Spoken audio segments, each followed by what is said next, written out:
نحمده ونصلي على رسوله الكريم أما بعد أعوذ بالله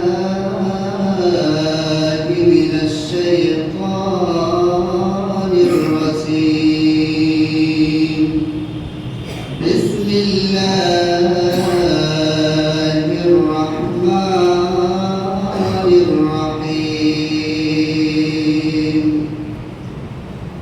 ويل لكل همزة لمزة قال الله تعالى بسم الله الرحمن الرحيم لا تسمعوا فيها لاغية فيها عين جارية فيها سرر مرفوعة وأكواب موضوعة ونمارق مصفوفة وزرابي مبثوثة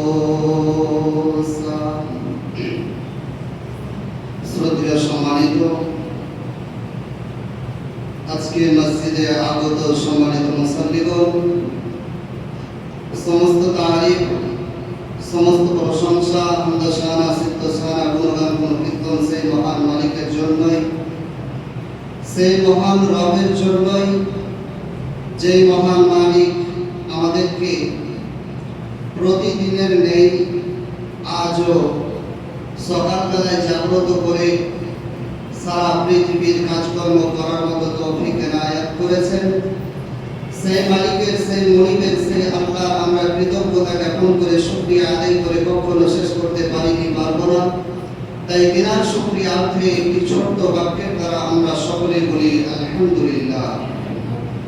তারপরে পরে আমাদের আখেরি নবী, আখেরি পয়গম্বর, মা আমিনাল্লাহ মুরদ্দুল্লাহ, আকে নান্দা কাজদারে মদিনা, আহমদ মুস্তাফা, মুহাম্মদ মুস্তাফা, সকলে বলুন সাল্লাল্লাহু আলাইহি ওয়াসাল্লাম। তিনার উপর শত কোটি দরুদ ও সালাম বর্ষিত হোক, আমিন। আল্লাহুম্মা সাল্লি আলাইহি, আল্লাহুম্মা বারিক আলাইহি। সম্মানিত মুসল্লিগণ, আমি আজকে যে বিষয়বস্তুটি নিয়ে দণ্ডমানিত হয়েছি সেই বিষয়ের নাম হচ্ছে গীবত। আজকের বিষয়ের নাম হচ্ছে পরনিন্দা, পরচর্চা করা। এই নিয়ে আমি আমার কিছু আলোচনা রাখবো, যদি আমার মালিক আমাকে তৌফিক দেন, তো আমা তৌফিক ইল্লা বিল্লাহ। সর্বপ্রথম পয়েন্ট ছোট, গীবত এটি একটি গুনাহের কাজ। অন্যান্য যে গুনার কাজগুলো রয়েছে, অন্যান্য যে পাপের কাজগুলো রয়েছে, যেমন জুয়া খেলা, মদ খাওয়া, গাঁজা খাওয়া, আর কিছু করা, জেনা করা, এই পাপগুলো যেমন রয়েছে, এই কাজগুলো করলে যেমন গুনাহ হয়, এর থেকে বিষাক্ত গুনাহ হয় এই গীবত করার কারণে। গীবত কাকে বলে? গীবত বলতে আমরা কি বুঝি? পরনিন্দা কাকে বলে? পরচর্চা কাকে বলে? একজন মানুষ সেই জায়গাতে উপস্থিত নেই, একজন মানুষ সেই জায়গাতে অনুপস্থিত আছে, আর সেইখানে আরেকজন মানুষের যেই কাজটা, যেই কথাটা বললে সেই মানুষটা উপস্থিত থাকতে কষ্ট পেত, দুঃখ পেত, সেই কথাটাকে পছন্দ করতো না, সেই কথাটাকে মানুষের সামনে উপস্থাপনা করা, সেই কথাটাকে মানুষের সামনে বলা, সেটাই হলো গীবত। একজন মানুষের খারাপ দিকটা অপর মানুষের সামনে আলোচনা করা, একজন মানুষের কুৎসা রটানো আরেকজন মানুষের কাছে গিয়ে বলা, এটাই হলো গীবত, এটাই হলো পরনিন্দা, এটাই হলো পরচর্চা করা। একজন জেনাকারী, একজন জেনাকারিনী, যেমন তারা জেনা করে, ধরে নেন আজকের দিনে কোন একটা ছেলে জেনা করেছে, কোনো একটা নারী জেনা করেছে, ব্যভিচার করেছে, আর ব্যভিচার করার পরে, জেনা করার পরে আজকে হয়তো সকালে কোনো একটা জলসাতে কোনো একটা ভিডিও দেখে আলেমদের মুখে শুনেছে যে জেনা বড় গুনাহ।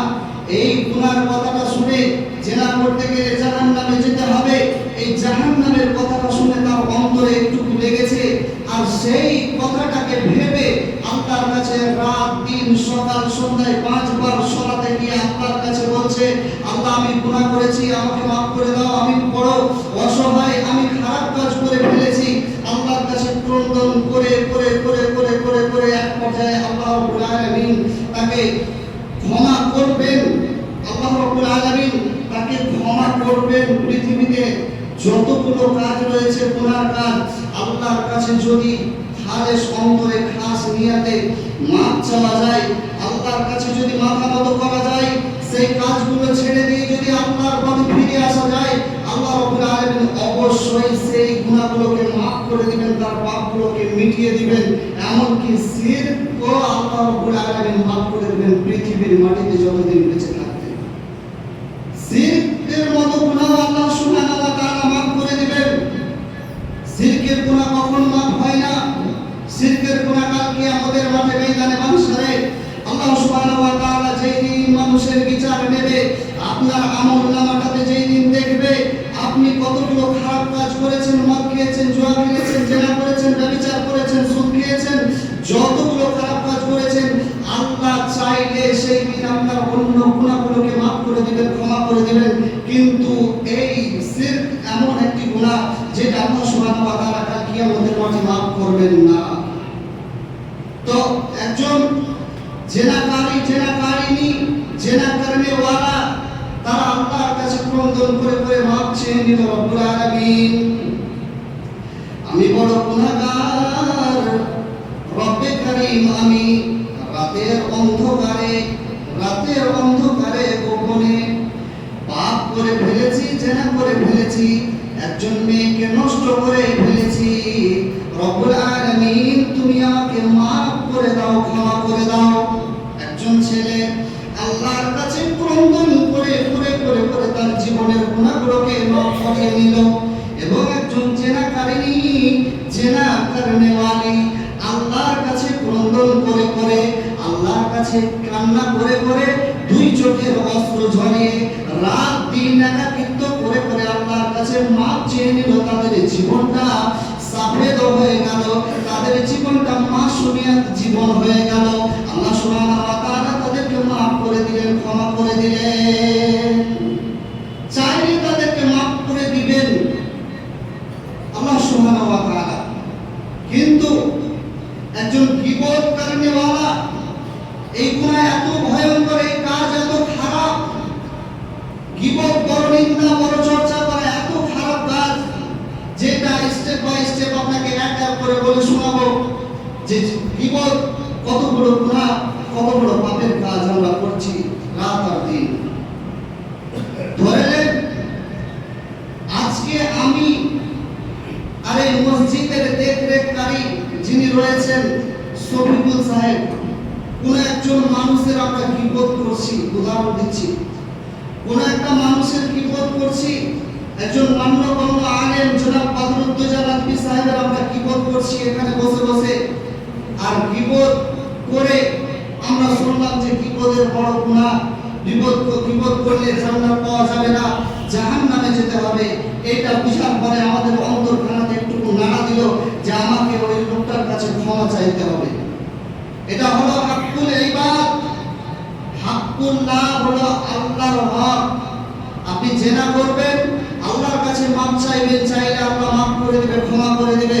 কিন্তু কোন একটা মানুষের আপনি গীবত করবেন, আল্লাহ সুবহানাহু ওয়া তাআলা এটা আপনার ক্ষমা করবেন না। কেন? এটা হলো হাক্কুল ইবাদ। যেই বান্দার গীবত করেছেন তার কাছে গিয়ে আপনাকে ক্ষমা চাইতে হবে, তার কাছে গিয়ে আপনাকে মাপ চাইতে হবে।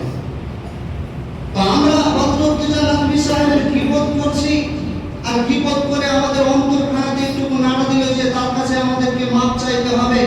আমরা ঘাটা দেখে আছি, আমরা রাস্তা চেয়ে আছি যে বদরুদ্দোজা নদভী সাহেব কখন আমাদের এই এলাকাতে আসবে আর তার পাও দুটো ধরে আমরা ক্ষমা চাইবো। হঠাৎ একদিন দেখা গেল জামতলা মোড়ে চলে এলো জালসা করতে, আর জালসা স্টেজে এসে আমরা পার্সোনালি নিয়ে গিয়ে দুজন মিলে বদরুদ্দোজা নবী সাহেবের কাছে গিয়ে দুই হাত তার কাছে দিয়ে বললাম, মাওলানা সাহেব, আমরা বড় গুনাহের কাজ করে ফেলেছি, আমরা বড় পাপের কাজ করে ফেলেছি, আমরা বড় পাপী। কাল কিয়ামতের মাঠে ময়দানে মাহশারে আল্লাহ রাব্বুল আলামিন আমাদেরকে ছাড়বেন না।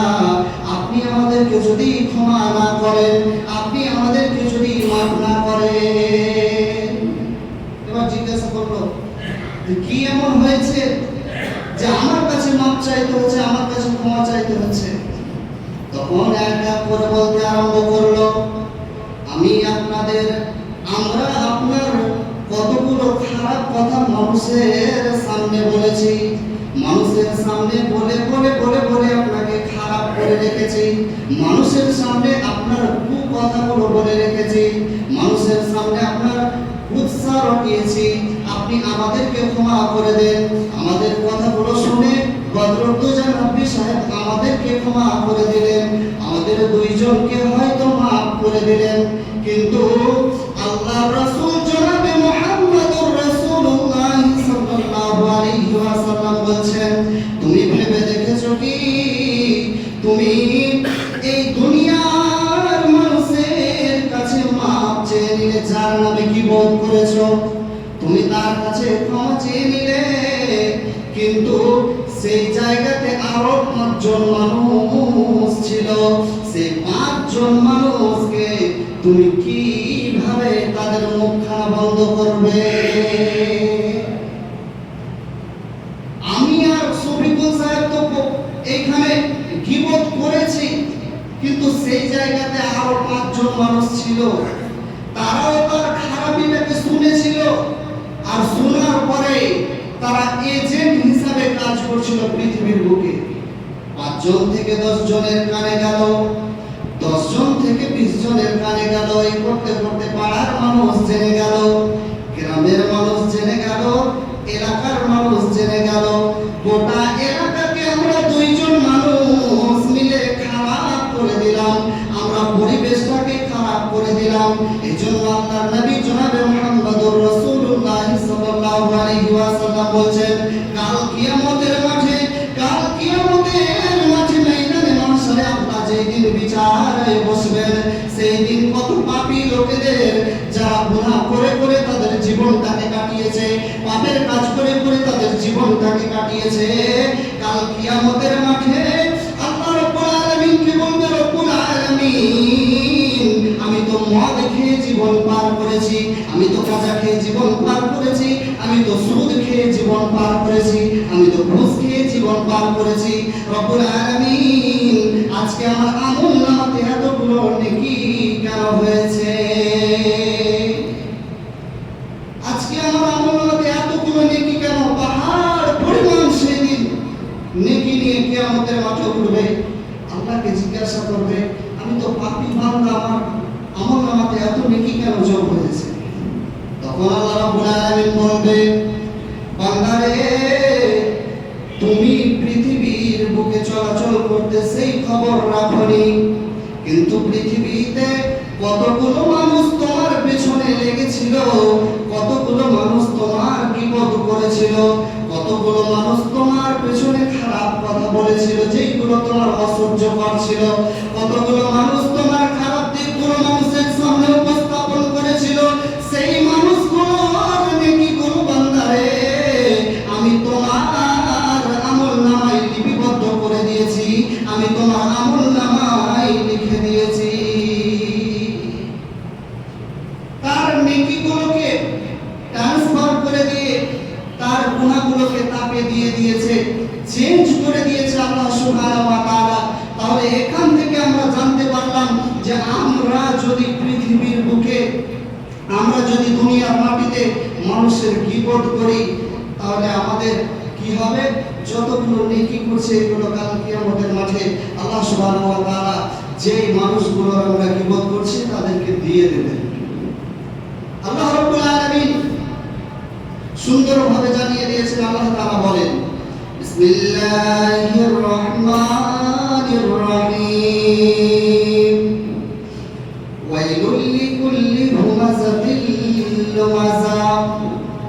আল্লাহ রাব্বুল আলামিন বলছেন দুর্ভোগ বড় দুর্ভোগ ওরা বড় লাঞ্ছিত, ওদের বড় কপাল পোড়া। যারা মানুষের পেছনে নিন্দা করে, যারা মানুষের পেছনে বিপদ করে, যারা মানুষের পেছনে যে কাজটা পছন্দ করে না, যে কথাগুলো পছন্দ করে না, সেই কথাগুলো বলে বেড়ায়, তারা বড় দুর্ভোগ, তাদের জীবন বড় কষ্টদায়ক, তারা বড় দুর্ভোগ, ক্ষতিকর মানুষ পৃথিবীর বুকে।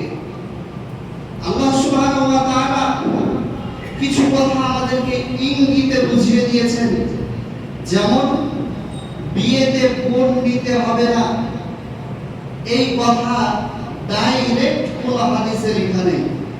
জি, বিয়েতে বোন নিতে হবে না, এই কথা ডাইরেক্ট কোন হাদিসে লেখা নেই। তবে আল্লাহর নবী বলছেন তুমি তাকে মোহর দিয়ে নিয়ে আসবে, এবং আল্লাহ রাব্বুল আলামিন বলছেন তুমি একজন মেয়েকে বাড়িতে নিয়ে আসবে, আর বাড়িতে নিয়ে আসার পরে সে তোমার শারীরিক চাহিদা মিটাবে, তারপরে তোমার সন্তান গর্ভে ধারণ করবে, তারপরে সারা পৃথিবীর বুকে যত বেশি কষ্টদায়ক কাজটা সেই কাজটা সে করবে, তোমার সন্তানকে ভূমিষ্ঠ করবে, আর ভূমিষ্ঠ করার পরে পৃথিবীর মায়া দেখানোর পরে তোমার সন্তানকে 2.5 বছর ধরে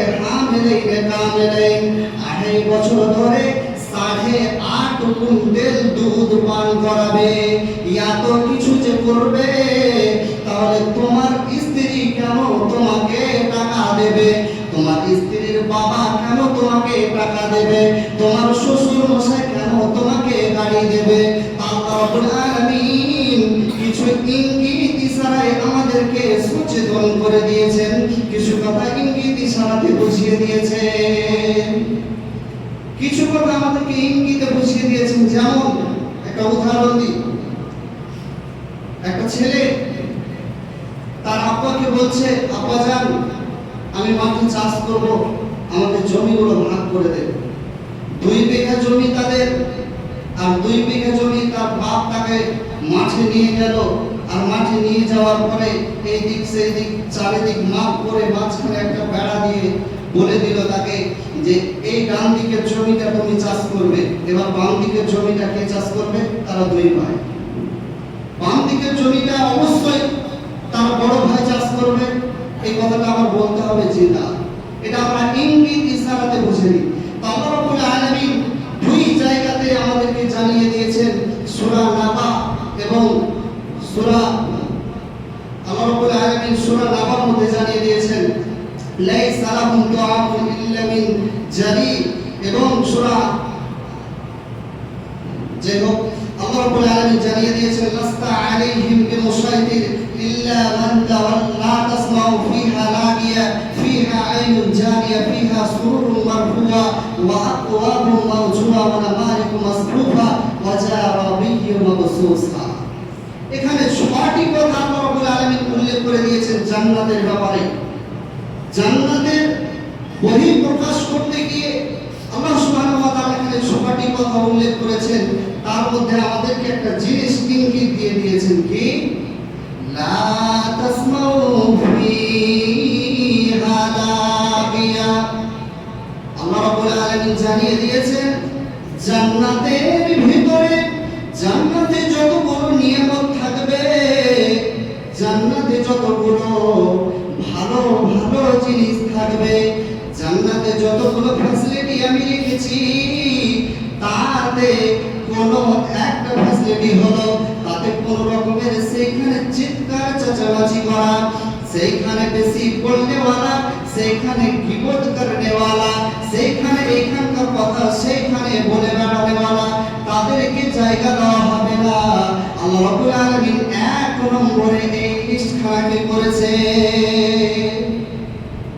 আল্লাহ তাআলা 1 নম্বরে এই লিস্টখানাকে দিয়ে দিয়েছেন।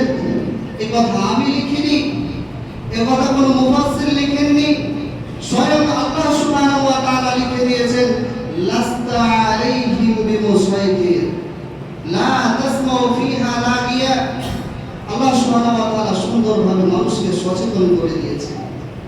ধরে নিন একটা উদাহরণ দিই, একটা দেগে আপনি 10 কিলো মাংস, খাসির মাংস অর্জনপুর বাজার থেকে নিয়ে এলেন, আর আসার পরে সেইখানে আপনি একজন বাবুর্চি রান্না করছে, আর রান্না করতে করতে তাতে যত রকমের মশলা আছে দিয়ে দিল।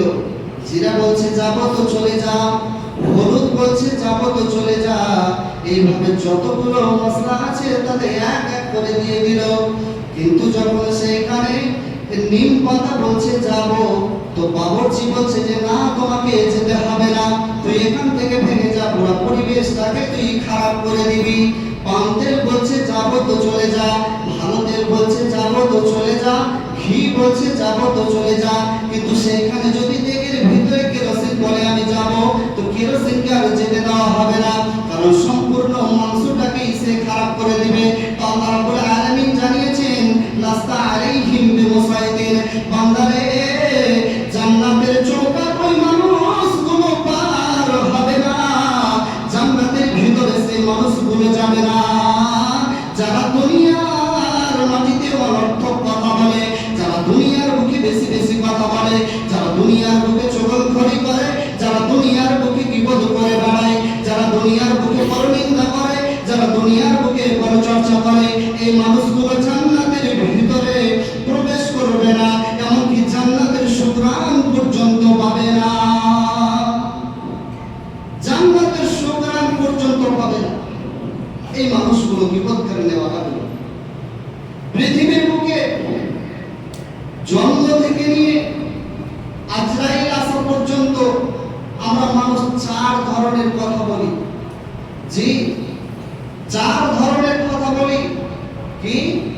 1 নম্বর ভালো কথা, 2 নম্বর হলো খারাপ কথা, খারাপ বাক্য, 3 নম্বর হলো প্রয়োজনীয় কথা, 4 নম্বর হলো অপ্রয়োজনীয় কথা।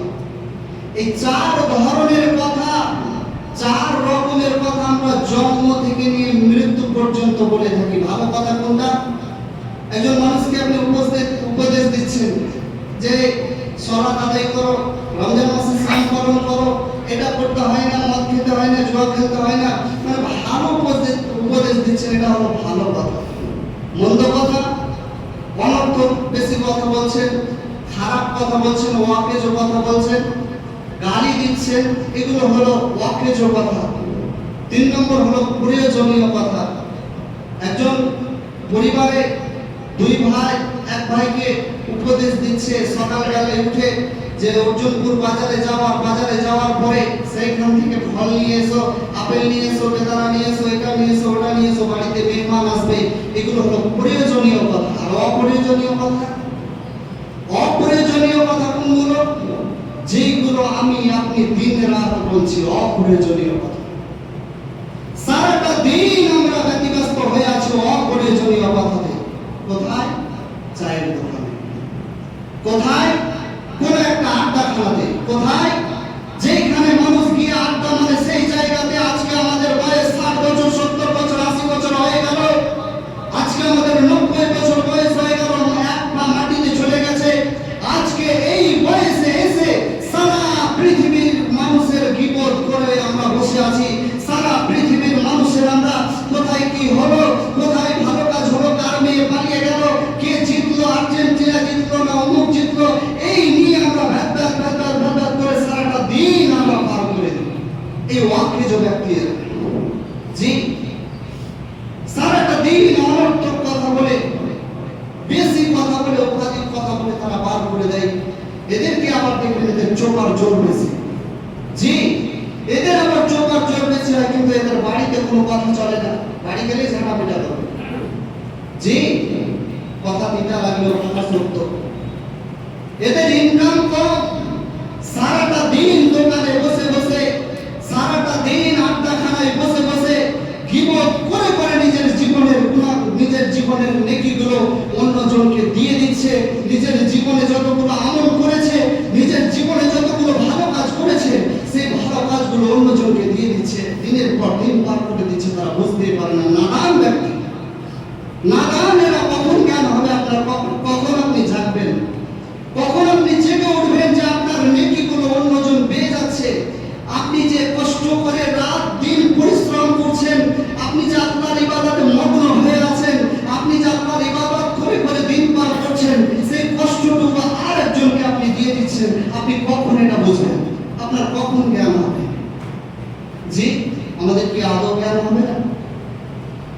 বসে একটা হাদিস শুনলেন। আবু উমামা রাদিয়াল্লাহু তাআলা আনহু রাসূল সাল্লাল্লাহু আবু উমামা রাদিয়াল্লাহু তাআলা আনহু বলেছেন, রাসূল সাল্লাল্লাহু আলাইহি ওয়াসাল্লাম বলেছেন যে আমি যখন মেরাজে গেলাম, আমাকে যখন মেরাজ হলো, আল্লাহর নবী জনাবে মুহাম্মদুর রাসূলুল্লাহ সাল্লাল্লাহু আলাইহি ওয়াসাল্লাম যখন মেরাজে গেলেন, আর মেরাজে যাওয়ার পরে যখন জান্নাত জাহান্নাম ভ্রমণ করতে যাবেন, এমত অবস্থায় কিছু সংখ্যক লোককে দেখতে পেল। কিছু সংখ্যক লোককে দেখতে পেল, তাদের আঙ্গুলের নখগুলো হয়ে আছে পিতলের রাখছে বড় বড়। তারা কি করছে? তাদের নখগুলো দিয়ে তাদের চেহারার চামড়াগুলো টেনে টেনে ছিঁড়ে ছিঁড়ে ফেলছে এবং তাদের শরীরের চামড়াগুলো টেনে টেনে ছিঁড়ে ছিঁড়ে ফেলছে। আল্লাহ রাসূল জিবরাইলকে জিজ্ঞাসা করলেন, ও জিবরাইল, তুমি বলো বলো, এরা কি এমন পৃথিবীর বুকে অপরাধ করেছে, এরা কি এমন দুনিয়ার মাটিতে অপরাধ করেছে যে এরা নিজের মাংস নিজেই ছিঁড়ে ছিঁড়ে ফেলছে? কি এমন তারা দোষ করেছিল দুনিয়াতে? আল্লাহর নবীকে খুব সুন্দরভাবে জিবরাইল উত্তর দিয়ে দিল, এরা ওই ব্যক্তি যারা পৃথিবীর বুকে মানুষের গীবত করেছিল, মানুষের পরনিন্দা করেছিল, মানুষের পরচর্চা করেছিল, তাদের খারাপ দিকগুলো মানুষেরকে বলে বেড়াতো, তাদের খারাপ দিকগুলো মানুষের কাছে বলে বেড়াতো। আর একটা হাদিস নিয়ে নেন, কাল কিয়ামতের মাঠে যে শুধু আপনি এর আযাব ভোগ করবেন তা নয়, জান্নাত আপনার কপালে জুটবে নাই, কিন্তু যে কাল কিয়ামতের মাঠে আপনি এর আযাব ভোগ করবেন তা নয়, পৃথিবীর বুকে যে কবরে ঢুকবেন মরার পরে, এই কবরে ঢোকা মাত্রই আপনার আযাব চালু হবে। বলেন আমি কি করে জানলাম? আল্লাহর নবী সুন্দরভাবে জানিয়ে দিয়েছেন। আনাস রাদিয়াল্লাহু তাআলা আনহু বলেন, নবী করিম সাল্লাল্লাহু আলাইহি ওয়াসাল্লাম বলেছেন, দুটি কবরের পাশ দিয়ে আমি যাচ্ছিলাম, আর দুটি কবরের পাশ দিয়ে যেতে যেতে দেখলাম দুটি কবরে আযাব চলছে, আযাব।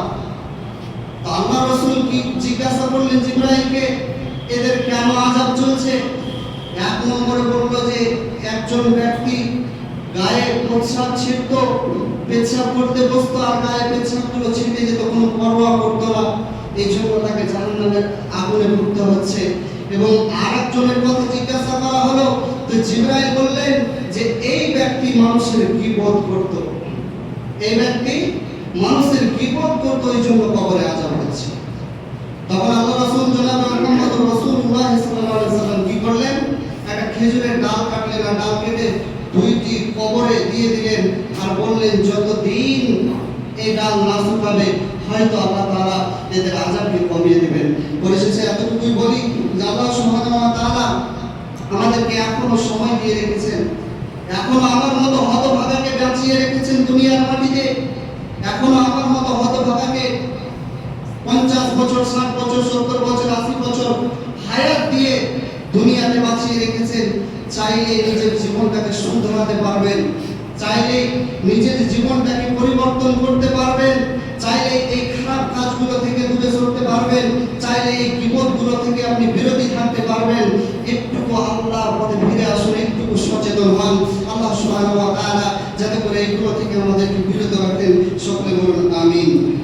ওয়া আখিরু দাওয়ানা।